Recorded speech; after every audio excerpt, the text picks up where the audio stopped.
गणेश चतुर्थी मूर्ति स्थापना विधि और व्रत कथा। भगवान गणेश को विघ्नहर्ता कहा जाता है। साथ ही किसी मांगलिक कार्य में गणेश जी को प्रथम देवता या प्रथम निमंत्रण देवता के रूप में भी पूजा जाता है। इसलिए गणेश चतुर्थी का दिन गणेश जी की स्तुति में विशेष माना जाता है। पौराणिक मान्यता है कि जिन लोगों के काम अधूरे रह जाते हैं या काम धंधे में तरक्की नहीं मिल पाती, उन्हें गणेश चतुर्थी पर भगवान गणेश की प्रतिमा को घर पर जरूर लाना चाहिए। 10 दिनों तक गणेश जी की पूजा अर्चना करने से गणेश जी की विशेष कृपा प्राप्त होती है। हिंदू धर्म में भगवान गणेश जी को प्रथम पूज्य माना जाता है। वह सभी गणों के स्वामी हैं। उनकी पूजा करने से न केवल सुख समृद्धि बल्कि ज्ञान की भी प्राप्ति होती है। किसी भी नए काम की शुरुआत यदि गणेश जी के नाम से की जाए तो वह हमेशा सफल होता है। वैसे तो रोजाना ही भगवान गणेश की पूजा की जाती है, लेकिन सप्ताह में बुधवार का दिन उनकी पूजा के लिए समर्पित होता है। वही विशेष फल की प्राप्ति के लिए भाद्रपद माह और भी शुभ होता है। हिंदू धर्म में इस माह को भगवान गणेश के जन्म से जोड़ा गया है। गणेश चतुर्थी तिथि 2024 भाद्रपद माह की चतुर्थी तिथि की शुरुआत 6 सितंबर 2024 को दोपहर 3:02 पर होगी।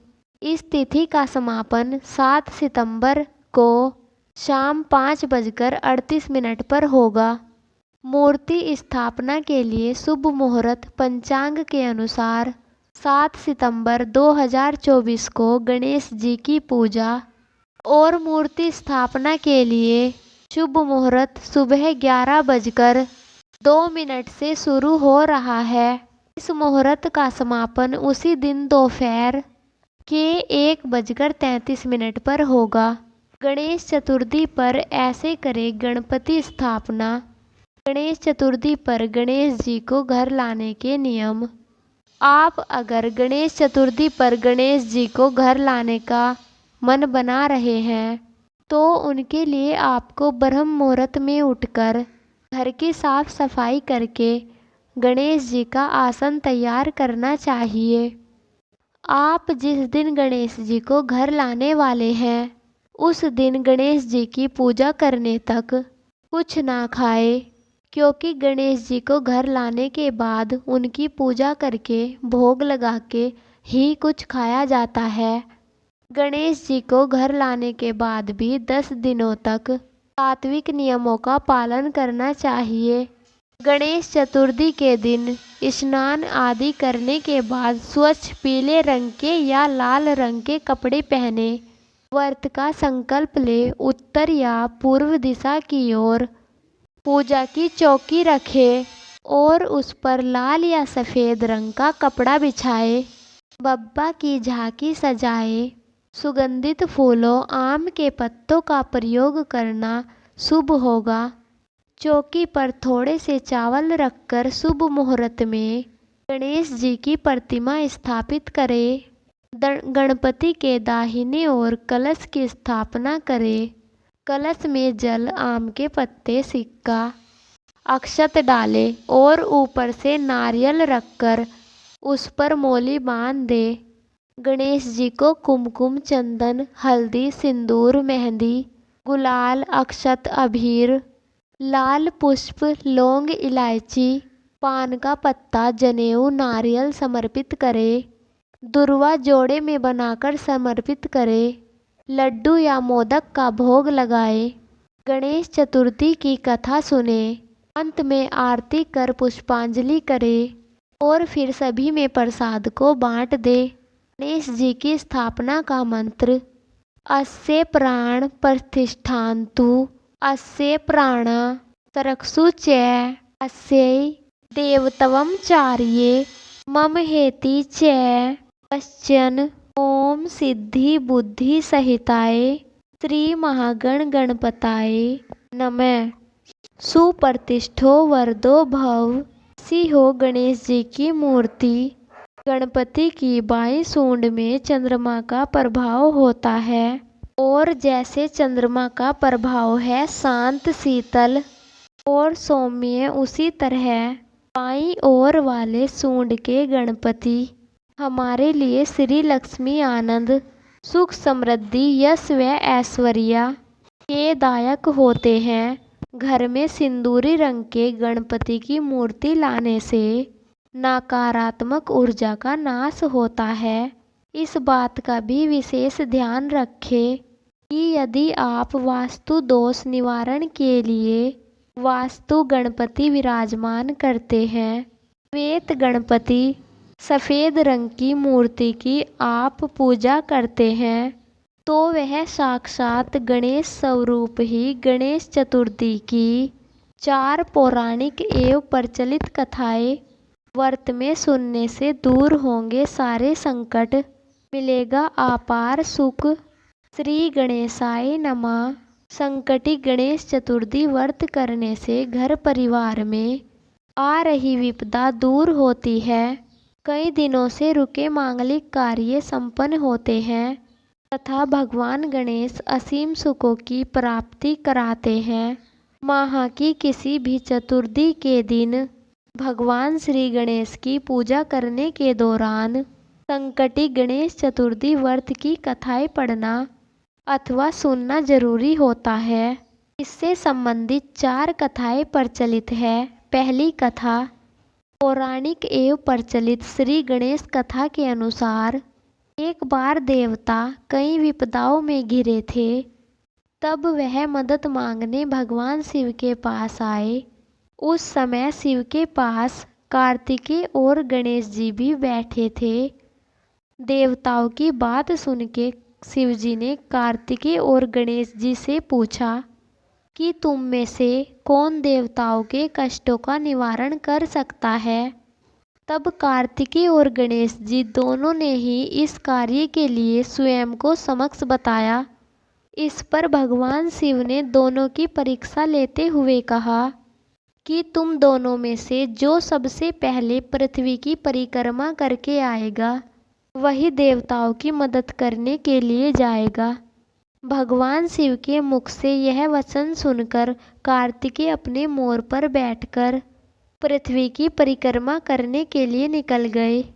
परंतु गणेश जी सोच में पड़ गए कि वह चूहे के ऊपर चढ़कर सारी पृथ्वी की परिक्रमा करेंगे तो इस कार्य में उन्हें बहुत समय लग जाएगा। तभी उन्हें एक उपाय सूझा। गणेश अपने स्थान से उठे और अपने माता पिता की 7 बार परिक्रमा करके वापस अपने स्थान पर बैठ गए। परिक्रमा करके लौटने के बाद कार्तिकेय स्वयं अपने आप को विजेता बताने लगे। तब शिवजी ने गणेश जी से पृथ्वी की परिक्रमा न करने का कारण पूछा। तब गणेश जी ने कहा, माता पिता के चरणों में ही समस्त लोक है।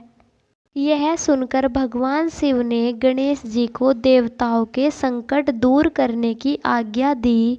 इस प्रकार भगवान शिव ने गणेश जी को आशीर्वाद दिया कि चतुर्थी के दिन जो तुम्हारा पूजन करेगा और रात में चंद्रमा को अर्घ्य देगा उसके तीनों ताप यानी दैहिक ताप, वैदिक ताप तथा भौतिक ताप दूर होंगे।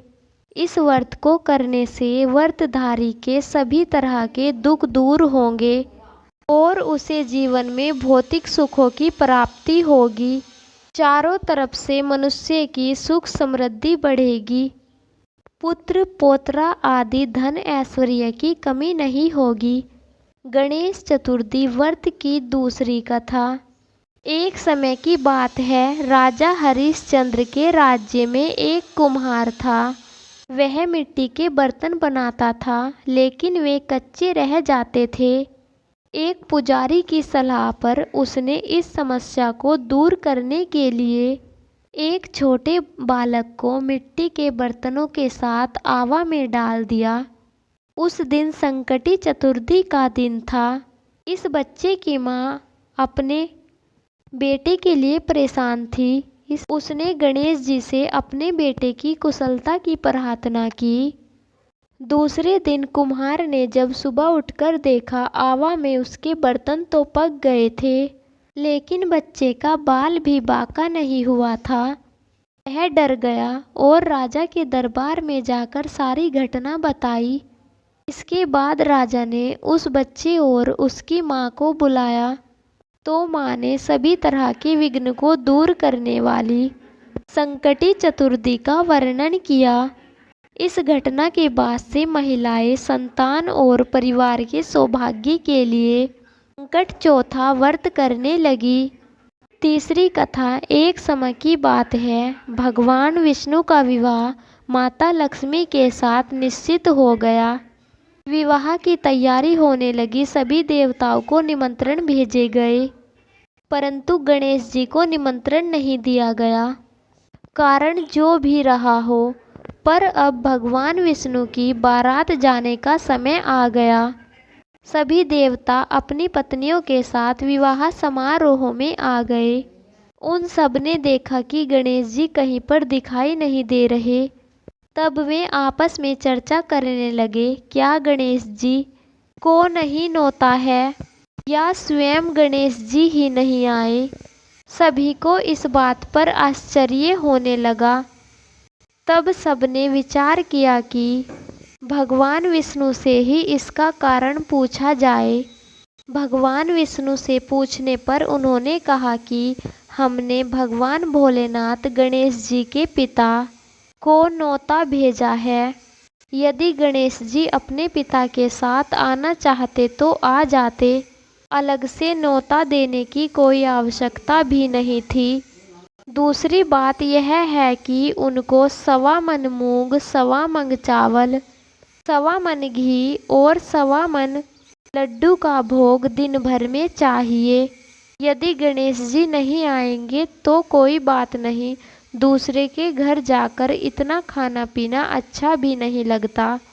इतनी वार्ता कर ही रहे थे कि किसी एक ने सुझाव दिया, यदि गणेश जी आ भी जाए तो उनको द्वारपाल बनाकर बैठा देंगे कि आप घर की याद रखना। आप तो चूहे पर बैठकर धीरे धीरे चलोगे तो बारात से बहुत पीछे रह जाओगे। यह सुझाव भी सबको पसंद आ गया, तो विष्णु भगवान ने भी अपनी सहमति दे दी। होना क्या था, इतने में गणेश जी वहां पर पहुँचे और उन्हें समझा बुझाकर घर की रखवाली करने के लिए बिठा दिया। बारात चल दी। तब नारद जी ने कहा, गणेश जी तो दरवाजे पर ही बैठे हुए हैं। तो वे गणेश जी के पास गए और रुकने का कारण पूछा। गणेश जी कहने लगे, भगवान विष्णु ने मेरा बहुत अपमान किया है। नारद जी ने कहा, आप अपनी मूषक सेना को आगे भेज दे तो वह रास्ता खोद देगी, जिससे उनके वाहन धरती में धंस जाएंगे। तब आपको सम्मान पूर्वक बुलाना पड़ेगा। अब तो गणेश जी ने अपनी मूषक सेना जल्दी से आगे भेज दी और सेना ने जमीन पोली कर दी। जब बारात वहां से निकली तो रथों के पहिए धरती में धंस गए। लाख कोशिश की परंतु पहिए नहीं निकले। सभी ने अपने अपने उपाय किए, परंतु पहिए तो नहीं निकले, बल्कि जगह जगह से टूट गए। किसी की समझ में नहीं आ रहा था कि क्या किया जाए। तब नारद जी ने कहा, आप लोगों ने गणेश जी का अपमान करके अच्छा नहीं किया। यदि उन्हें मनाकर लाया जाए तो आपका कार्य सिद्ध हो जाएगा और यह संकट टल सकता है। भगवान शंकर ने अपने दूत नंदी को भेजा और वे गणेश जी को लेकर आए। गणेश जी का आदर सम्मान के साथ पूजन किया गया। तब कहीं रथ के पहिए निकले। अब रथ के पहिए निकल गए, परंतु वे टूट फूट गए, तो उन्हें सुधारे कौन। पास के खेत में एक खाती काम कर रहा था। उसे बुलाया गया। खाती अपना काम करने से पहले श्री गणेशाय नमः कहकर श्री गणेश जी की वंदना मन ही मन करने लगा। देखते ही देखते खाती ने सभी पहियों को ठीक कर दिया। तब खाती कहने लगा, हे देवताओं, आपने सर्वप्रथम गणेश जी को नहीं माना होगा और ना ही उनकी पूजा की होगी, इसलिए आपके साथ यह संकट आया है। हम तो मूर्ख अज्ञानी हैं, फिर भी पहले गणेश जी को पूजते हैं, उनका ध्यान करते हैं। आप लोग तो देवता गण हैं, फिर भी आप गणेश जी को कैसे भूल गए? आप लोग भगवान श्री गणेश जी की जय बोलकर जाए तो आपके सब काम बन जाएंगे और कोई संकट भी नहीं आएगा। ऐसा कहते हुए बारात वहाँ से चल दी और भगवान विष्णु का लक्ष्मी जी के साथ विवाह संपन्न करके सभी कुशल घर को लौट आए। हे गणेश जी महाराज, आपने विष्णु को जैसो कारज सारियो, ऐसो कारज सबको सिद्ध करजो। बोलो गजानन भगवान की जय। चौथी कथा। श्री गणेश चतुर्थी व्रत की पौराणिक कथा के अनुसार एक बार भगवान शिव और माता पार्वती नर्मदा नदी के समीप बैठे थे। वहाँ माता पार्वती ने भगवान शिव से समय व्यतीत करने के लिए चौपड़ खेलने को कहा। शिव चौपड़ खेलने के लिए तैयार हो गए, परंतु इस खेल में हार जीत का फैसला कौन करेगा, यह प्रश्न उनके समक्ष उठा तो भगवान शिव ने कुछ तिनके एकत्रित कर उनका एक पुतला बनाकर उनकी प्राण प्रतिष्ठा कर दी और पुतले से कहा, बेटा, हम चौपड़ खेलना चाहते हैं और हमारी हार जीत का फैसला करने वाला कोई नहीं है, इसलिए तुम बताना कि हम दोनों में से कौन हारा कौन जीता। उसके बाद भगवान शिव और माता पार्वती का चौपड़ खेल शुरू हो गया। यह खेल 3 बार खेला गया और संयोग से तीनों बार माता पार्वती ही जीत गई। खेल समाप्त होने के बाद बालक से हार जीत का फैसला करने को कहा तो उस बालक ने महादेव को विजयी बताया। यह सुनकर माता पार्वती क्रोधित हो गई और क्रोध में उन्होंने बालक को लंगड़ा होने का, कीचड़ में पड़े रहने का श्राप दे दिया। बालक ने माता पार्वती से माफ़ी मांगी और कहा कि यह उससे अज्ञानवश ऐसा हुआ है, मैंने किसी द्वेष भाव में ऐसा नहीं किया। बालक द्वारा क्षमा मांगने पर माता पार्वती ने कहा, यहाँ गणेश पूजन के लिए नाग कन्याएं आएंगी, उनके कहे अनुसार तुम गणेश व्रत करो, ऐसा करने से तुम मुझे प्राप्त करोगे। यह कहकर माता पार्वती शिव के साथ कैलाश पर्वत पर चली गई। 1 वर्ष के बाद उस स्थान पर नाग कन्याएं आई। तब नाग कन्याओं से श्री गणेश के व्रत की विधि मालूम करने पर उस बालक ने 21 दिन लगातार गणेश जी का व्रत किया। उसकी श्रद्धा से गणेश जी प्रसन्न हुए। उन्होंने बालक को मनवांछित फल मांगने के लिए कहा।